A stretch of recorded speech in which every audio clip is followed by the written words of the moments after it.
இந்த பக்கம் பார்த்தா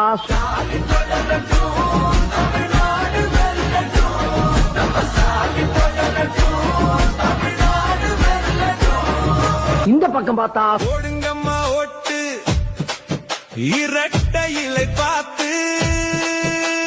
போடுங்கய்யா ஓட்டு இரட்டை இலை பார்த்து இந்த பக்கம் பார்த்தா திராவிடக்குங்க பாருப்பா காவிரி தண்ணி கேட்டாக்கா டாஸ்மா தண்ணி வருதப்பா கரண்ட் பில்லு கிளியுதப்பா சிலிண்டர் வாய புழக்குதப்பா குடிச்சு செத்தா போதும்பா 10 லட்சம் வாங்கப்பா இது நல்ல திட்டம்பா வாங்க எல்லாம் குடிப்போம்பா. சரி பின்னால திரும்பி பாப்போமேனு பார்த்தா நான் தன்னந்தனியாளு நீயால நம்ம பாரு